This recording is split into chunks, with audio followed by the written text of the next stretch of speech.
오늘 우리가 같이 하나님 말씀에 대해서 조금 이해할 수 있는 시간을 가지려고 합니다.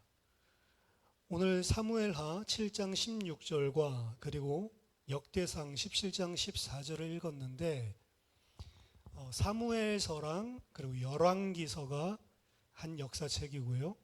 그리고 역대기서가 또 한 역사책이죠. 그런데 두 책이 같은 겹치는 부분들이 상당히 많습니다. 근데 이제 특히 오늘 본문에서 우리가 같이 읽은 부분은 사무엘 하에 나단 선지자가 다윗에게 찾아와서 하나님께서 주신 약속을 전달하는 장면이고요. 그리고 같은 장면을 역대상에서도 17장 14절 찾아서 읽어봤습니다. 사무엘 하에서는 뭐라고 이야기하냐면 너의 집과 다윗에게 이야기하는 겁니다. 너의 집과 너의 나라가 내 앞에서 영원히 보존되고 너의 왕위가 영원히 견고하리라. 이렇게 약속했죠. 근데 역대상에서 똑같은 사건을 이야기하는데 역대상 17장에서는 내가 그를 내 집과 너의 집이 아니고 내 집과 그렇죠? 내 나라에 세우리니 그의 왕위가 영원히 견고하리라 하셨다 하라. 분명히 나단 선지자가 다윗 왕에게 전달한 내용인데요. 사무엘서에서는 너의 집, 다윗 너의 집과 다윗 너의 왕위가 영원할 거다라고 약속을 하고 있고 역대상에서는 다윗의 집이 아니에요. 여호와께서 말씀하시기를 나의 집과 나의 나라를 영원히 세우겠다라고 이야기를 하는 겁니다. 그럼 이게 나단 선지자가 전달한 이 다윗에게 준 메시지가 어떤 게 맞을까? 이제 이런 부분들 때문에 성경에서 역사에 대한 문제가 생기는 겁니다. 분명히 하나님이 어떤 약속을 했을까? 다윗 왕과 다윗의 보좌에 대한 약속을 했을까? 아니면 하나님의 보좌와 하나님의 나라에 대한 약속을 했을까? 나단은 도대체 뭘 증거했을까? 이런 이야기죠. 우리나라 성경에서는 사무엘서 그리고 열왕기서가 나오고 곧바로 역대기서가 등장을 합니다. 하지만 유대인들이 가지고 있는 성경에는 역대기서는 말라기보다도 더 뒤에 제일 마지막에 등장하는 책이 역대기서입니다. 왜냐하면 이 역대기서는 똑같은 역사를 다루고 있지만 사무엘상하, 열왕기상하에서 다루고 있는 똑같은 역사를 다루고 있지만 역대기서는 언제 쓰였냐면 바벨론 포로에 갔다 오고 나서 쓰여진 책이고요. 사무엘상하, 열왕기상하는 포로로 끌려가기 전에 쓰여진 책이란 말이에요. 그러니까 둘이 역사 사이가 상당히 큰 거죠. 하나는 다윗의 왕위가 여전히 세워져 있을 때 그때 쓰여진 역사책이다라고 보시면 되고요. 역대기서는 다윗의 왕들이 다 무너지고 예루살렘까지 바벨론에 다 함락되고 포로로 끌려가고 나서 귀환한 상태에서 포로에 끌려 유배갔다가 돌아온 그 상태에서 새롭게 역사를 기록한 겁니다. 똑같은 역사를 다루지만 하나는 거의 한 600년, 700년 전에 쓰여진 거고 하나는 그 후에 쓰여진 거란 말이죠. 그렇기 때문에 사실은 이 이야기하는 포인트와 각도가 상당히 다릅니다. 그래서 다윗의 왕조가 계속되고 성전이 건축될 당시에 나단이 다윗에게 한 예언은 오늘 사무엘하 7장에 나오는 거예요. 거기서는 뭐라고 약속하냐면 다윗 너의 집과 다윗 너의 나라가 내 앞에서 영원히 보존되게 하겠다. 이 약속을 하는 겁니다. 그런데 문제는 뭐냐? BC 586년에 다윗 왕조가 멸망했단 말이죠. 바벨론에 의해서. 하나님은 다윗에게 영원히 너희 왕위가 서게 해주겠다라고 약속을 했는데 역사적으로는 실제로 무너지고 만 거죠. 그러니까 하나님의 말씀이 어떻게 보면 성취가 안 된 거죠. 하나님의 말씀은 다윗 너와 너의 왕위를 내가 영원하도록 보존해 주겠다. 라고 이야기를 했는데 다윗 왕조가 무너졌고 이스라엘은 무너졌고 그래서 바벨론에 포로로 끌려간 거예요. 근데 돌아와 가지고 다시 그때의 역사를 쓰는데 그 역사를 쓰는 역대기서 역사가는 뭐라고 말을 살짝 바꿔서 쓰냐면 내가 영원히 그는 누구냐면은 다윗의 후손들입니다. 나의 집과 나의 나라에 세울 것이니 그 나라가 그의 왕위가 영원히 견고하리라. 여기서 다윗에게 약속한 것은 너의 집과 너의 나라가 아니고 나의 집과 나의 나라를 영원히 세우겠다라고 이야기를 하는 거죠. 역대기서는 사무엘서를 사실 알고 있었습니다. 역대기서를 쓸 때 그냥 쓴 게 아니고 사무엘서를 보고 썼다라고 보통은 이야기를 합니다. 왜냐하면 너무 똑같은 게 많아요. 말 자체, 글 자체가 그것도 한두 절이 아니라 길게. 그렇기 때문에 어떻게 보면 사무엘서를 보면서 사무엘서에 대한 재해석을 해서 주석책 같이 쓰고 있는 게 역대기서입니다. 그래서 두 책에 같이 다루고 있는 내용을 비교해서 보면 재미있는 거예요, 사실은. 약간씩 말을 바꾸거든요. 약간씩 단어를 바꿉니다. 특히 크게는 열왕기상하 같은 데에는 항상 이스라엘 역사를 기록하는 데 있어서 두 가지가 같이 나와요. 남쪽 유다의 역사가 나오고 거기에 상응하는 북쪽 이스라엘의 역사가 함께 나옵니다. 그런데 역대기서에는 북쪽 이스라엘 이야기는 없어요. 다 남쪽 유다 이야기만 추려가지고 쓰고 있습니다. 왜 그렇게 합니까? 북이스라엘은 지금 없어요. 북이스라엘은 이미 BC 722년도에 아수르에 의해서 망했거든요. 그러니까 지금 포로에서 귀환한 사람들은 남유다 사람들밖에 없는 거예요. 그러니까 북이스라엘 역사가 필요가 없는 겁니다.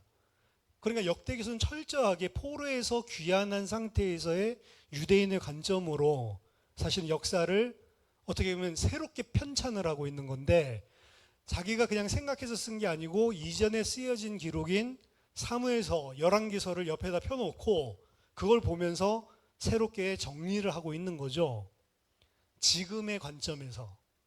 그리고 지금의 관점에서 정리를 하다 보니까 문제가 생긴 겁니다.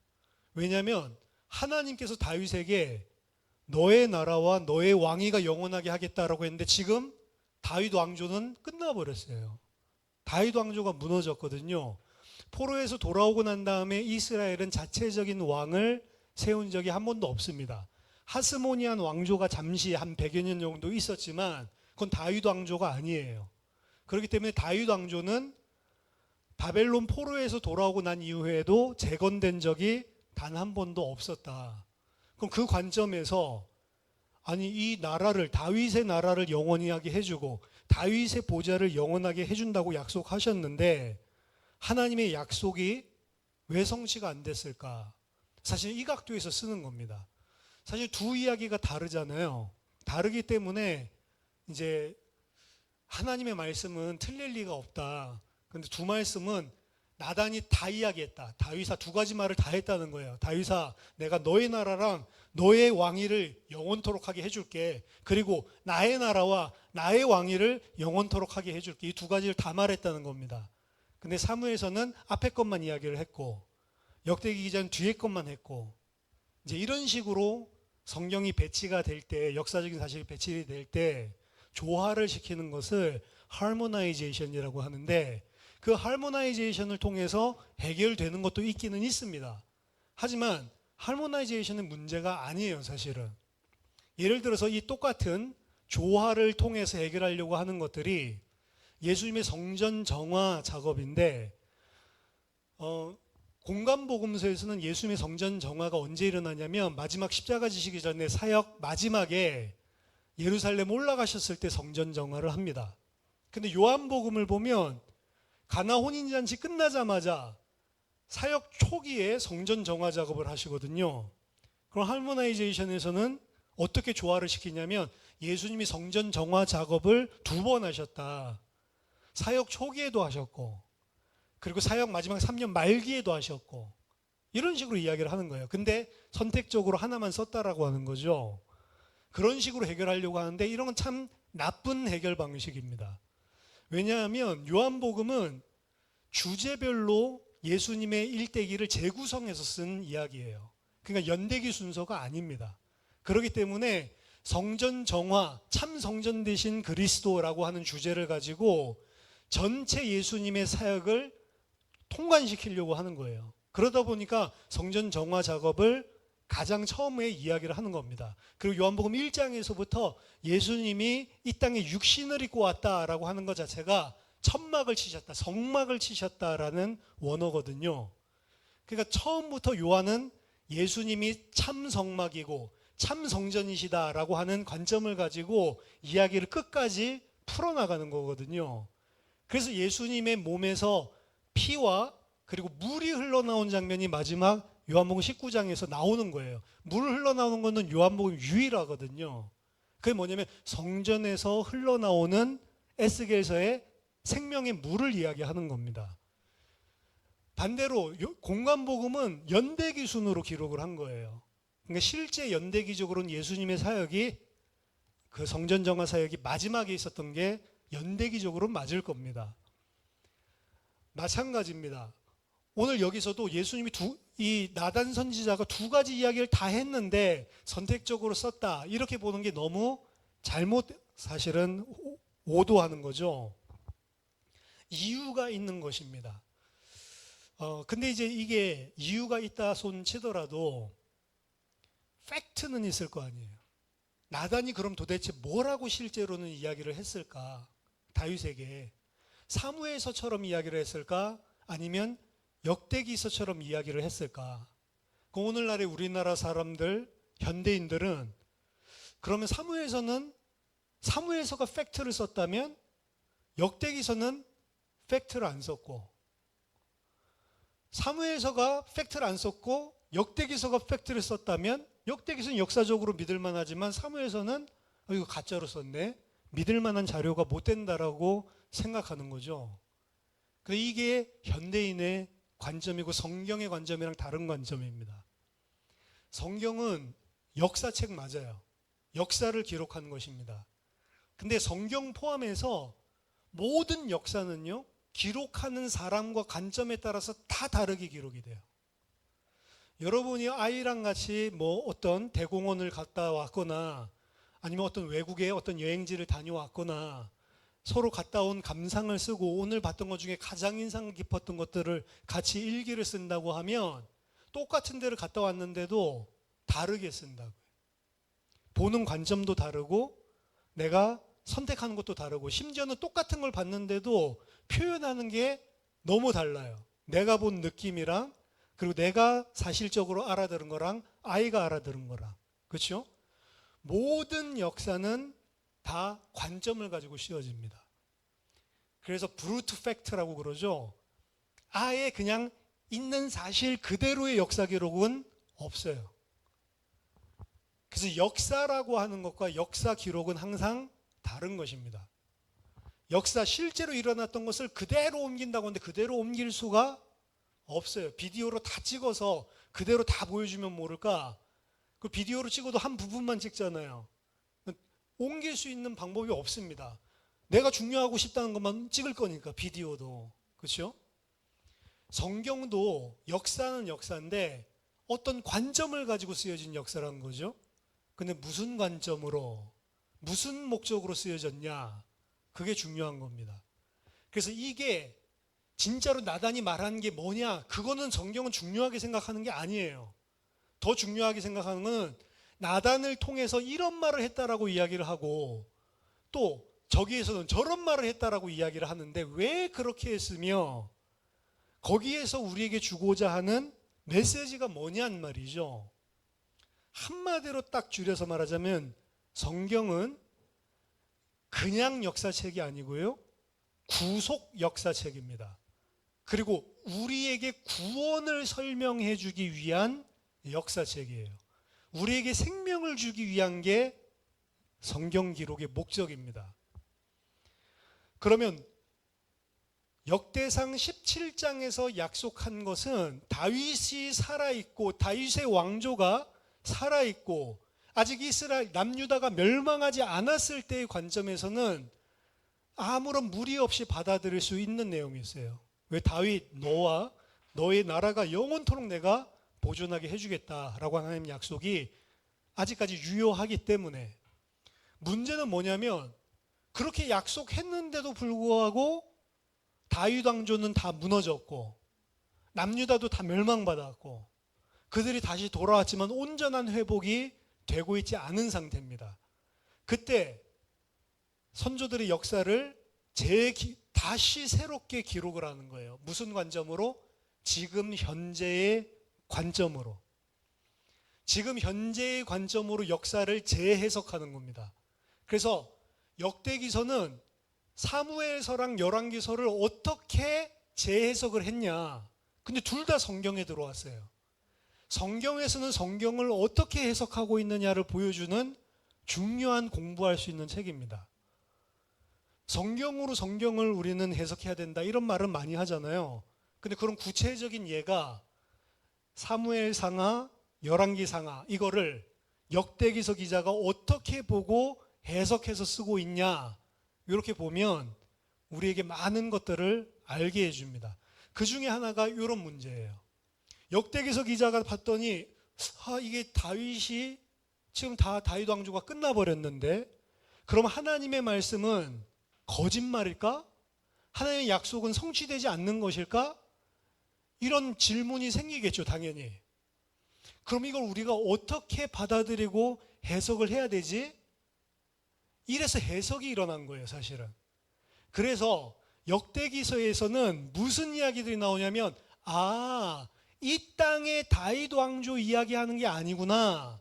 이 땅에 지금 유다, 이 땅의 나라 이야기하는 게 아니구나. 저 위에 있는 하늘의 보좌를 이야기하는 거고 저 위에 있는 하늘나라, 하나님 나라를 이야기하고 있는 거구나.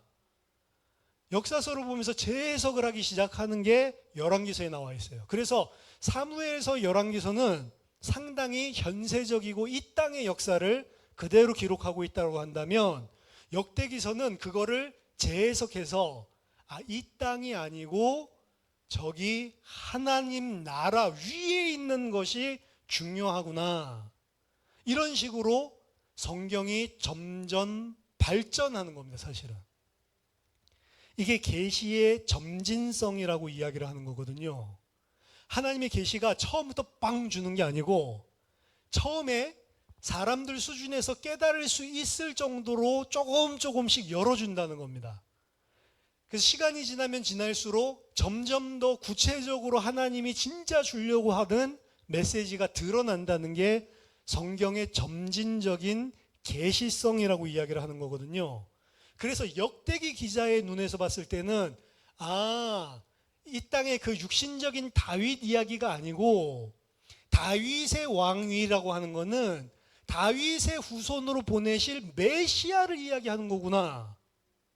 그리고 다윗을 통해서 이 남유다, 이 나라를 영원하게 하겠다는 게 아니고 메시아가 통치할 하나님의 나라를 영원히 하나님께서 보장하겠다고 하는 거구나 라는 방식으로 역대기서에서는 새롭게 이해를 하는 거죠. 그래도 현대인은 뭘 물어보냐? 그래, 그렇다 치자. 근데 나다는 도대체 뭐라고 말했냐? 이게 이제 궁금한 거죠. 오늘 역사에 대해서 이야기하는 것은 지금 역사 논쟁이 교회 안에서 신학계에서 뜨겁습니다. 뭐에 대한 역사 논쟁이냐면 창세기서에 대한 역사 논쟁이에요. 창세기가 역사를 기록한 것이냐 아니면 창세기서는 역사적으로 하나님께서 무슨 일을 했다 이걸 기록하려고 하는 게 아니고 하나님이 창조주이신데 어떤 하나님이신지를 설명하는 게 주 목적이냐 이거죠. 지금 창조과학회라든지 아니면 우리나라에서는 근본주의자라는 표현을 안 쓰는데 근본주의자는 약간 너무 꼴통 보수, 수구 세력 이런 느낌이 나니까 근데 우리나라의 보수는 외국에서 봤을 때 상당히 근본주의적이거든요. 그러니까 근본주의에서는 뭐를 주장하냐면 성경은 문자 그대로 해석을 해야 된다. 맞는 말이죠. 문자 그대로 해석을 해야 된다고 해서 창세기 1장에 나오는 창조 이야기를 7일 동안에 하나님께서, 우리가 생각하는 7일, 일주일 딱 맞습니다. 7일 동안에 하나님께서 창조하신 것이다. 그리고 문자 그대로 다 이해를 그렇게 하는 겁니다. 근데 이 성경을 해석하다 보면 창세기 1장을 문자 그대로 해석을 한다고 하면 다른 건 다 이해한다 쳐도 궁창 이야기는 말이 안 되는 거거든요. 궁창은 딱딱한 판입니다. 라키아, 두들겨서 편 철판이나 혹은 탈곰 수도 조나단 같은 데를 보면 그 얼음판 같은, 수정과 같은 판이에요, 판. 그래서 그 판을 하나님이 물과 물 사이에 지으시고 그 이름을 라키아, 궁창이라고 하시거든요. 그 위에 물을 궁창 위에 물, 그 아랫물을 궁창 아랫물로 나누고 그 아래에 있는 물을 한 곳으로 다 모으니까 그게 바다가 되고 한 곳으로 다 모으면서 묻이 드러나는 거거든요. 그 위에 물은요, 궁창 위에 물은 그대로 있어요. 그러니까 이 성경을 문자 그대로 이해한다면 적어도 라키아라고 하는 궁창은 딱딱한 판이 저 하늘 어딘가에 위에 물이 안 내려오도록 막고 있는 겁니다. 근데 우리는 알잖아요. 대기권과 우주를. 딱딱한 판이 없잖아요. 그렇죠? 근데 왜 그렇게 썼을까요? 고대 근동 사람들은 하늘을 쳐다보니까 구름이 이렇게 있으면 그게 꼭 파도같이 보이고 하늘을 가만히 쳐다보니까 위에 바다가 있는 것 같아. 여러분 그런 관점으로 한번 하늘을 쳐다보세요. 구름이 어떻게 딱 이렇게 펼쳐져 있는데 꼭 파도같이 보이는 구름들이 있습니다. 이 사람들은 옛날에 하늘을 쳐다보면서 저기 위에 물이 있구나. 노아의 홍수가 생겼을 때 아래에서 하나님 눌러놨던 물이 다 튀어나오죠. 그냥 위에서 비만 온 게 아닙니다. 물이 다 튀어나와요. 땅에서. 하나님 눌러놨잖아요. 창세기 1장에서. 그게 다 튀어나오고요. 위에 궁창의 창이 열려버려요. 그래서 위에 있는 물까지도 아래로 다 쏟아져 버려요. 그래가지고 원래 궁창이 없을 때 원래 창세기 1장 2절로 돌아가는 게 그 노아 홍수 사건이거든요. 그러면 생각해 보세요. 문자 그대로 이해를 해야 된다라고 하는 사람들 적어도 라키아는 문자 그대로 해석을 안 합니다. 그래서 영어 성경에도 궁창을, 원래는 궁창이 맞는 말이에요. 궁창은 우리나라도 요새 안 쓰는 말인데 돔천장 이렇게 생각하시면 돼요. 돔천장이 없잖아요, 사실은. 이 자연계에. 그렇죠? 근데 성경에서 돔천장이 있다고 돼 있다고요. firmament, 딱딱한 천장이 있다고. 그게 위에 물을 다 막아주고 있다라고 이야기를 한다니까요. 그럼 문자적으로 해석하면 이렇게 해석해야 되겠네요. 이건 이렇게 절대로 해석 안 하거든요. 문자적으로 해석해야 된다고 주장하는 사람도. 그래서 성경 안에는 문자적으로 해석해도 괜찮은 부분도 있지만 비유적으로 해석해야지만 이해되는 부분들도 존재를 한다고요. 비유법을 다 쓰고 있어요, 문학적으로. 창세기 1장을 일주일 내에 그대로 일어났다라고 생각하는 것만 믿음이라고 생각하면 안 된단 말입니다. 왜냐? 창세기 1장의 기록 목적은 하나님이 이 세상을 며칠 날 어떻게 창조했다를 기록하려고 쓴 책이 아니에요. 아까 전에 말한 것처럼 역사책처럼 우리가 지금 역사 기록하듯이 육하 원칙, 언제 어디서 누가 무엇을 어떻게 그런 식으로 쓴 책이 아니란 말입니다. 역사의 브루트 팩트, 정확한 팩트 사실을 기록하려는 게 목적이 아니고 하나님이 우리에게 생명을 살리기 위해서 무슨 말씀을 전하셨는지 그리고 그것을 어떻게 우리가 이해해야 되는지 그 관점으로 기록된 거라고요.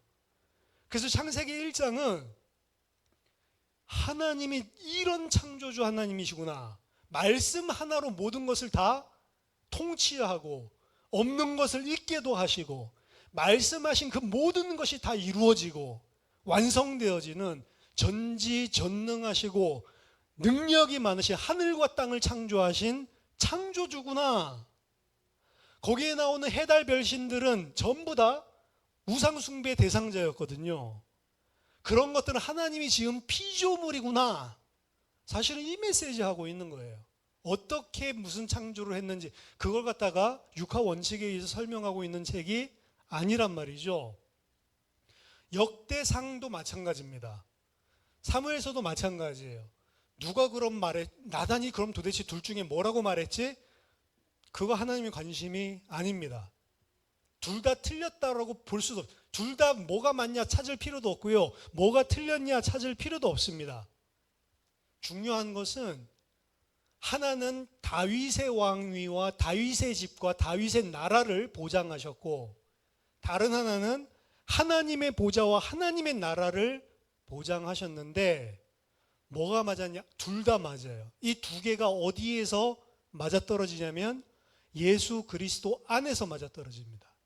예수 그리스도는 하나님의 나라, 하나님의 보좌, 저 위에 있는 곳에 하나님께서 세우신 왕이십니다. 그리고 그분은 다윗의 자손으로 이 땅에 오셔서 이 땅의 사망 권세를 멸하시고 부활 승리하신 만왕의 왕이고 만주의 주고 그 그리스도의 나라는 무너지지 않는다고요. 사무엘서의 그리스도가 그대로 다윗의 후손으로 성취되듯이 역대기서의 그리스도도 그대로 성취됩니다. 천상과 그리고 이 땅에서 전부 다 다윗의 보좌, 그리스도의 보좌가 영원하게 하나님께서 보장해 주시는 성취되는 말씀으로 나타난다고요. 그래서 역사를 기록한 것이 아니고 우리에게 생명을 주시기 위한 구속 역사책이고 그 구속 역사의 클라이맥스는 누구냐? 예수 그리스도입니다. 그래서 예수 그리스도 안에서 보면은 이 문제가 다 결집이 돼서 해결이 돼 버려요. 예수 그리스도는 하나님 나라 천상계에서도 그리스도께서 왕이시고 다스리시고 그 나라가 영원하고요. 지상 이 땅에서도 그리스도의 왕위와 그의 나라는 영원합니다. 그래서 이 사무엘서와 역대기서에서 이야기하고 있는 이 두 가지는 예수 그리스도 안에서 전부 다 성취됐다. 어떤 게 옳으냐가 아니란 말입니다. 사복음서도 마찬가지예요. 각자 다 관점이 다르거든요. 어떤 게 옳으냐? 아니요, 다 다른 거지만 다 맞는 겁니다. 다양하게 다양한 각도로 하나님께서 우리에게 주시는 메시지죠. 중요한 것은 역대기서 기자, 이거 성경이잖아요. 성경에서 성령께서 이렇게 하셨듯이 우리가 성경을 그럼 어떻게 봐야 되느냐라고 했을 때 과거에 일어났던 일로 보는 게 아니라요. 성경은 그것이 지금 나에게 어떤 의미가 있냐라고 해석이 돼야 끝나는 겁니다. 이 성경 말씀이 생명과 구원과 나랑 관계가 없다면 이 책은 아무런 의미가 없는 책이에요. 창세기 1장에서 하나님이 첫째 날에 뭘 창조했냐, 셋째 날에 뭘 창조했냐, 그게 중요한 게 아니란 말입니다. 그 창조주 하나님이 그 창조 말씀으로만 창조하시고 그 말씀의 권능이 있는 하나님이 지금 나랑 무슨 관계가 있냔 말이에요. 그분이 나의 아버지시잖아요. 그분이 나랑 함께 하시잖아요. 그러면 무엇이 두려워하겠냐? 무엇 때문에 지금 너희가 걱정, 염려하겠냐? 지금 문제랑 딱 연결이 되죠. 성경은 과거에 what it meant, 과거에 무엇을 의미했었는지 이게 중요한 게 아니고 그것을 어디에 연결시켜야 돼요? What it means to me. 나에게 무엇을 의미하는가. 그래서 우리에게 생명이 되고 구원이 되는 책이지 그냥 역사, 팩트 기록책이 아니라는 것입니다. 말씀을 이해하고 그 말씀이 여러분들의 삶에 반드시 조명되고 적용되는 은혜가 있기를 예수 이름으로 축원합니다. 기도하겠습니다. 살아계신 하나님 아버지 은혜를 감사드립니다. 하나님의 말씀을 지금 나에게 주시는 생명의 말씀으로 구원의 말씀으로 하나님 받아서 정말로 그 안에서 나에게 주시는 영적인 풍성함을 누릴 수 있는 은혜를 허락해 주시옵소서. 역사 문제 때문에 이러쿵저러쿵 다툼할 것이 아니고 그 역사 기록을 통해 나에게 주시려고 하시는 구원과 생명을 풍성히 누리는 은혜를 우리 모든 성도들에게 허락해 주시옵소서. 예수 그리스도 이름으로 기도하옵나이다. 아멘.